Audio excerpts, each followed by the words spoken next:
বেতুকান্দিতে বেশ কিছু নিষেধাজ্ঞা বাঁধের আশপাশে 5 জনের বেশি নয়। কাছাড়ের জেলা ম্যাজিস্ট্রেট রোহন কুমার ঝা ভারতীয় ফৌজদারি কার্যবিধির 144 ধারা অধীনেই বেশ কিছু নিষেধাজ্ঞা জানিয়ে বলেছেন, ভারতীয় আবহাওয়া বিভাগ দ্বারা জারি করা আবহাওয়ার পূর্বাভাসে কাছাড় জেলায় ভারী থেকে অতি ভারী বৃষ্টিপাত এবং দুর্যোগপূর্ণ আবহাওয়ার পূর্বাভাস দেওয়া হয়েছে।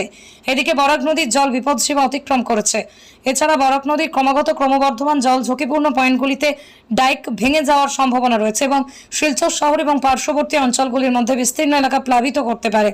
এই আদেশও বলা হয়েছে 2022 সালে দুষ্কৃতীদের দ্বারা বেতুকান্দিতে ইচ্ছাকৃতভাবে ডাইক কাটার এক ঘটনা ঘটেছিল। এর পরিপ্রেক্ষিতেই জেলা ম্যাজিস্ট্রেট ভারতীয় ফৌজদারি কার্যবিধির 144 ধারায় অধীনে বেশ কিছু নিষেধাজ্ঞা জানিয়ে বলেছেন, বেতুকান্দি ডাইকে 5 বা তার বেশি লোকের সমাবেশ সম্পূর্ণ নিষিদ্ধ। বেতুকান্দিতে ডাইকের কোনো ক্ষতি করার যে কোনো প্রচেষ্টাকে অত্যন্ত গুরুতর অপরাধ হিসেবে গণ্য করা হবে।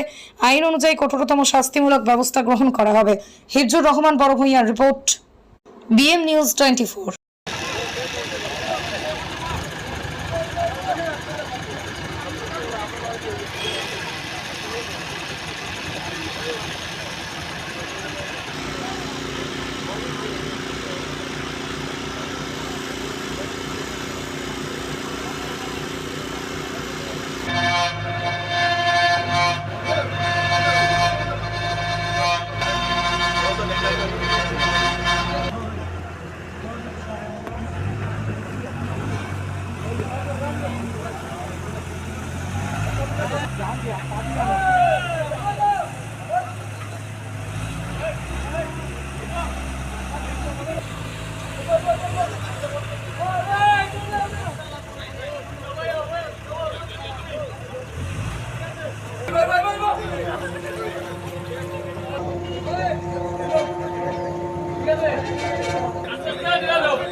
आई दे भाई है